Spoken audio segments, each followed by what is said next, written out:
Egypt. The pharaohs were...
Gardeners have often written lovingly about their gardens.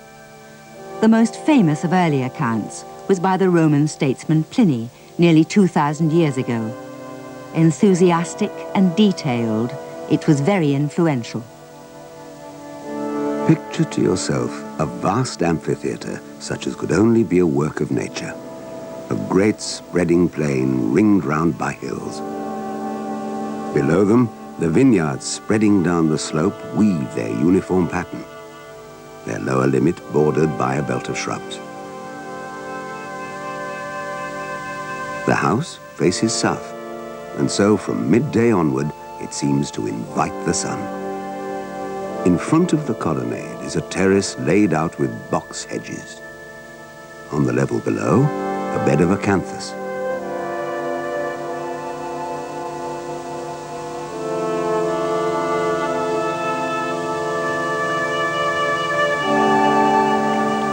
At the corner of this colonnade is an ornamented pool, a pleasure both to see and to hear, with its water falling from a height and foaming white.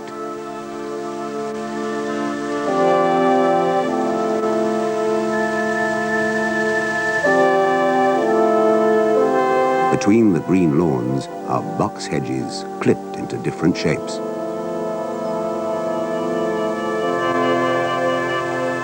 Suddenly, in the midst of this ornamental scene is what looks like a piece of rural country planted there.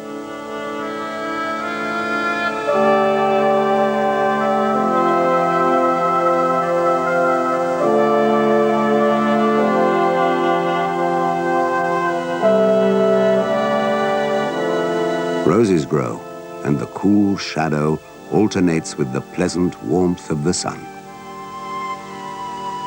Pliny's words also describe this modern garden in the south of England. For the garden tradition of ancient Rome still flourishes.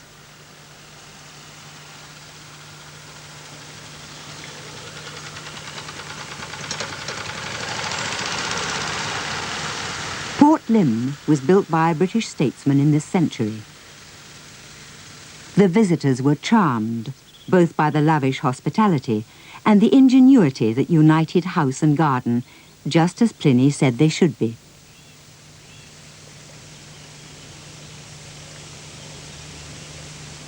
Even Port Lympne's marble floor echoes the pattern of an ancient Roman villa.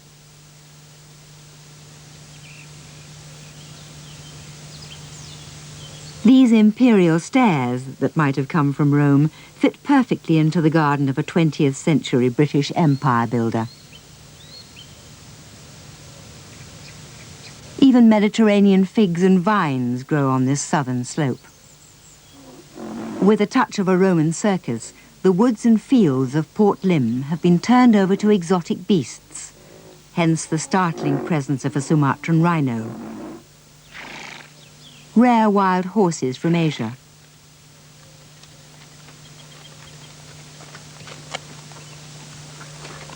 And a family of Barbary lions. They recall the menageries once assembled by Roman emperors.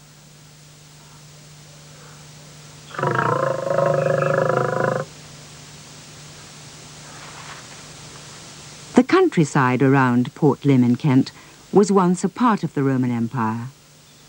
Below the garden terraces lie the Romney marshes, across which the last Roman legions finally departed in 404 AD. They had been here almost 400 years, yet not a great deal of their building survives in Britain.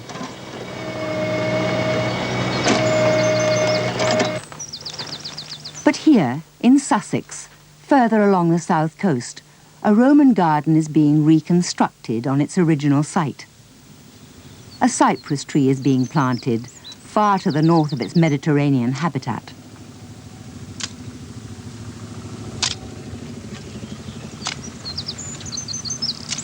When the Roman conquerors came, they brought not only their language, laws and architecture, but their gardens.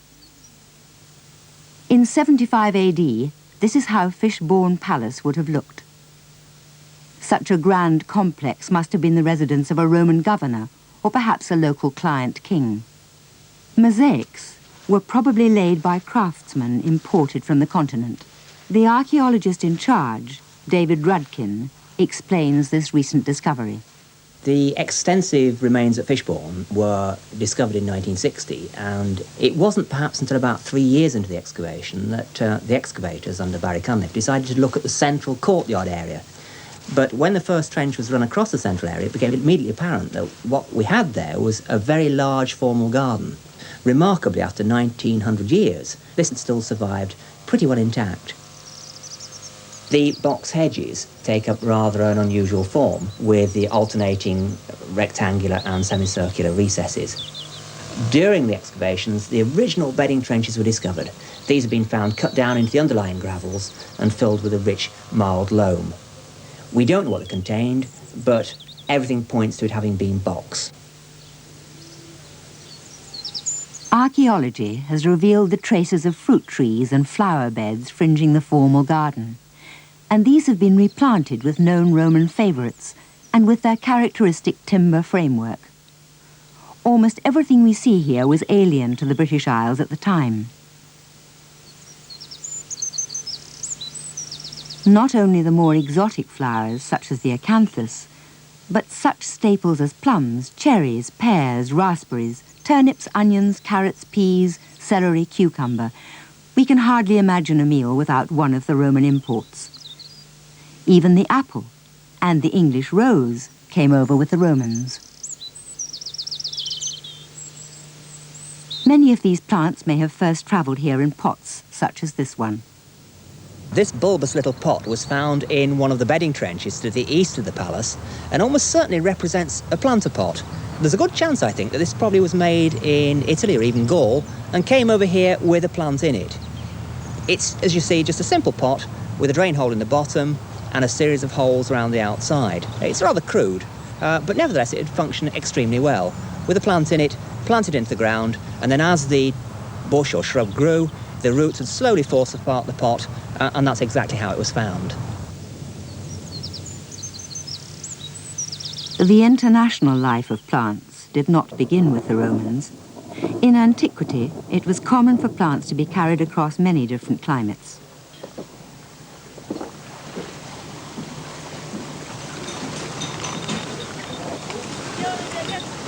The earliest known trading mission in history was to collect trees for the garden of an Egyptian queen. 3,500 years ago, Queen Hatshepsut built below the cliffs in western Thebes a vast mortuary temple. Wanting to decorate the stone terraces with rare incense trees, she dispatched her envoys to the land of Punt. The queen was so pleased with this horticultural adventure that she had it recorded on one of the temple walls.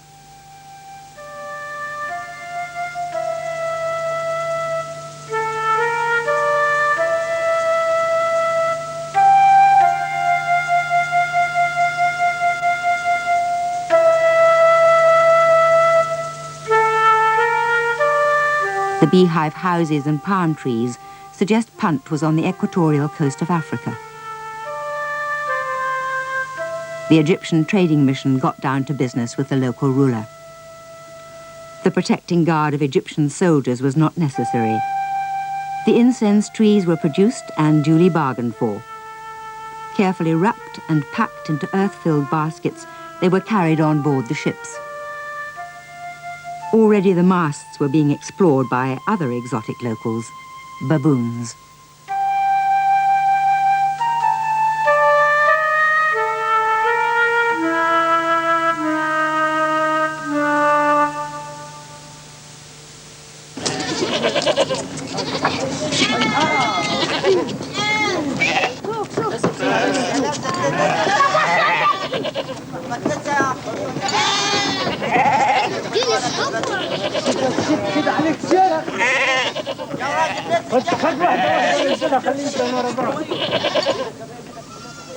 In a climate that is virtually without rain, all growth in Egypt turns on the life-giving properties of the Nile.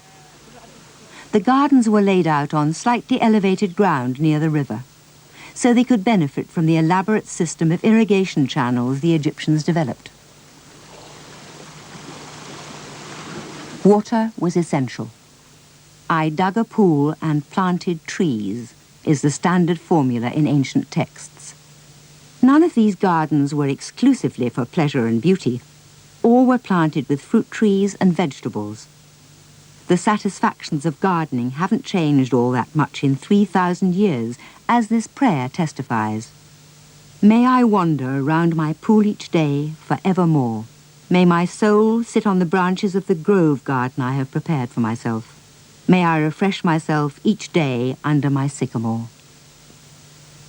By the time that the Roman Emperor Hadrian arrived in Egypt in about 130 AD, the great monuments of the earlier kingdom were already in ruins.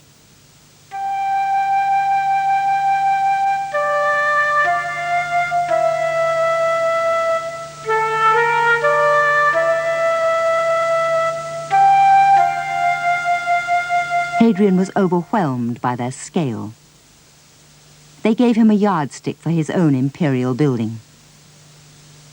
When he wasn't roaming all over his empire with his armies, he was creating a vast garden palace here, just outside Rome. Landscapes and landmarks he had seen in Greece and Egypt were incorporated into its design. He imported sculpture by the boatload. These stone figures were copied from a temple on the Acropolis in Athens, and the long, elegant pool was named the Canopus, recalling Hadrian's visit to a pleasure canal and its gardens outside Alexandria in Egypt. Even as a shambles it now is, Hadrian's villa remains, as someone said, a stupendous and learned folly. In order to imagine these ruined walls when they were new, we need two things: great sheets of water with fountains and polished marble. When a Renaissance prince decided to build the Villa d'Este in nearby Tivoli 1,500 years after Hadrian's time, he was inspired by the ruins of the earlier palace. Here he found buried statues and marble and promptly carted them up the hill to embellish the 1,000 fountains, sprays and waterfalls of his new garden. Cardinal d'Este was not the first or last to be inspired by the achievements of Imperial Rome.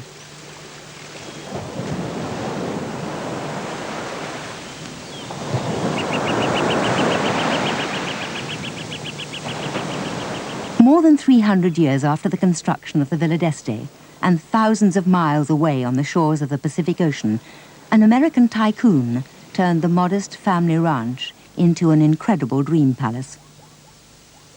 There is more than a touch of imperial vulgarity in San Simeon. The grounds are a third the size of the whole state of Rhode Island.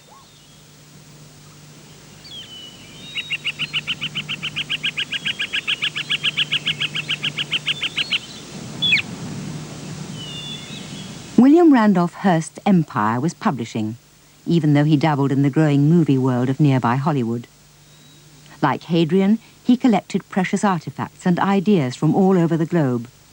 Building went on from 1920 to 1937, and the terraces, colonnades and pools owe as much to the movie sets of Ben-Hur as they do to the memory of the gardens of Imperial Rome.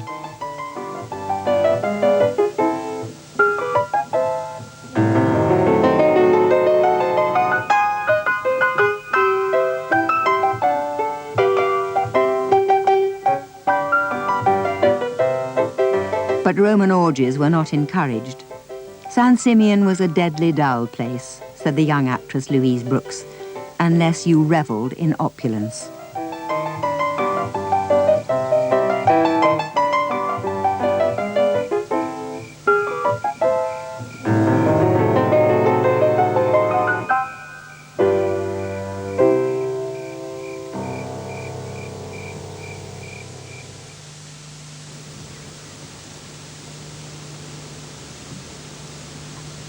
Yet Rome left another garden legacy, at least as abiding as a display of riches. In these well-watered Sabine hills, not far from Rome, a poet kept a farm at the beginning of the Christian era. It was a modest place, tucked into the hillside under the tall cypress trees.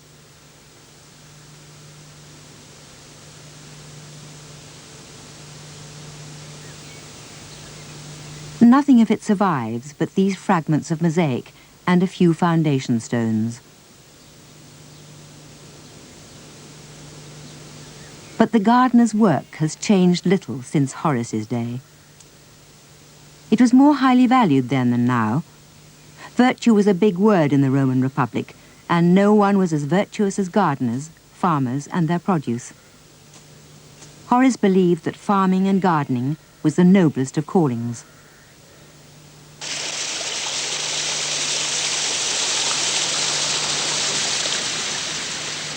A sophisticated man of letters, his early life had been as turbulent as the waterfall which was a part of his farm. Yet he could write in moving terms about the simple life. The changing year's successive plan proclaims mortality to man. How happy in his low degree, how rich in humble poverty is he who leads a quiet country life.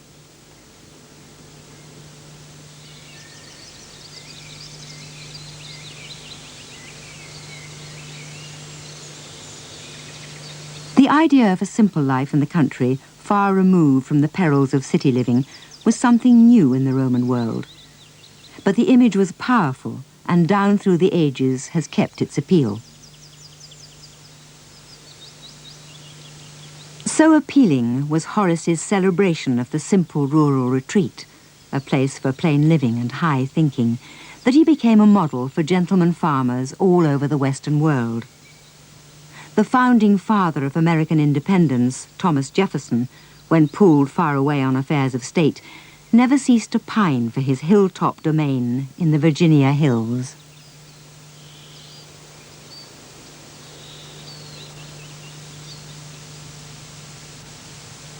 Yet nothing is as fragile and perishable as a garden. Gardens can hardly make it from one season to the next without a lot of work and care. The garden remains of Egypt and Greece have completely disappeared. We would have little idea of how the gardens of Rome looked if nature at her most violent and perverse had not suddenly destroyed the city of Pompeii.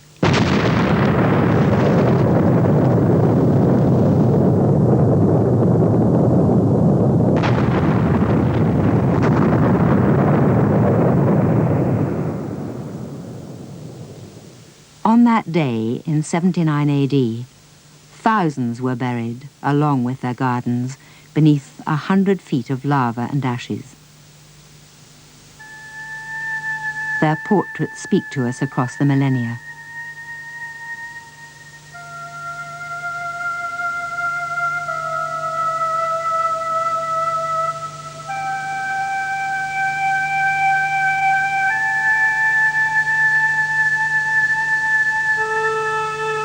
The vitality of art survives where human life could not.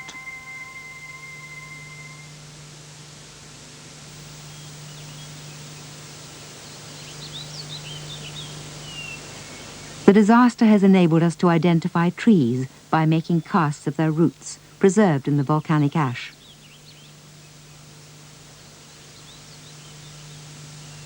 Ordinary tools that look quite familiar, even after 2,000 years, have also been uncovered.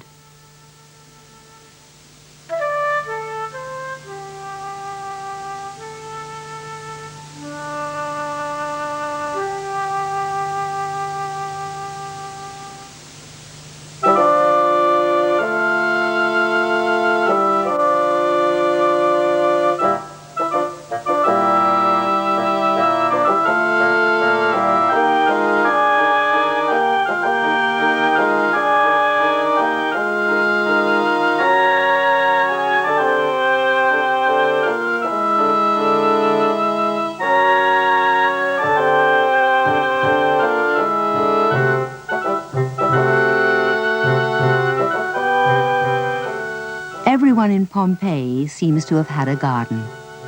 From shopkeepers and bakers to temples and restaurants, Pompeii was a city obsessed with gardening. Most houses were dark and small, so much of life was spent out of doors.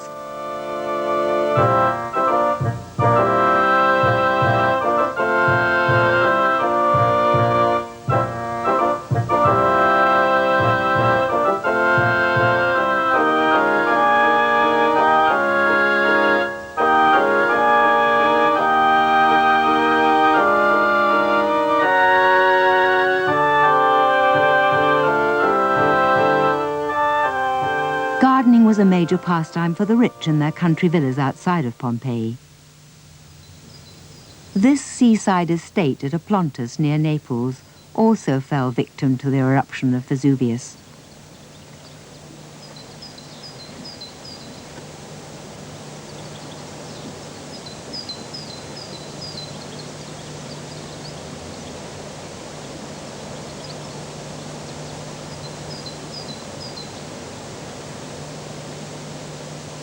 The gardens were completely integrated into the architecture.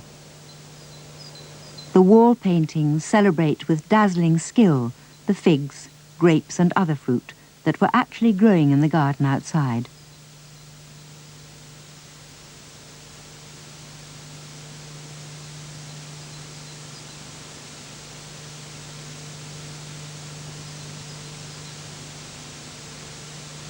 Romans built their roads and houses wherever their restless ambitions reached. The sites of more than 600 villas have been discovered in Britain alone.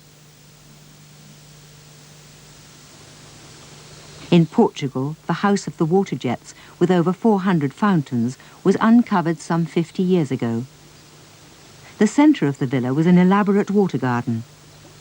From the colonnade on all four sides, the fountains shot into the basin and reflected on the villa's walls.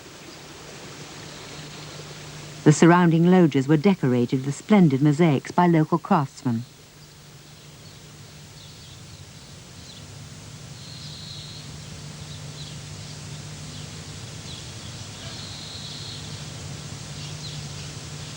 A well-built aqueduct carried water from a nearby stream to power the fountains, some still working on their original lead pipes.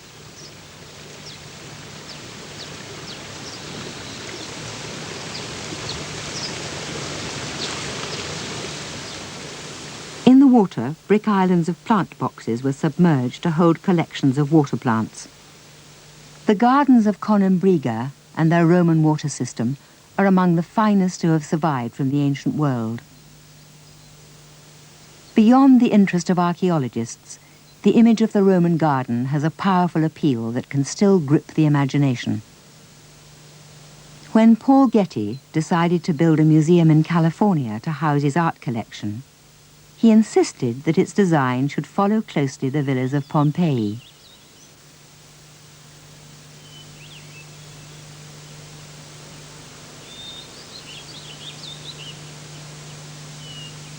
Here on the hillside of Malibu, the Roman villa garden lives on.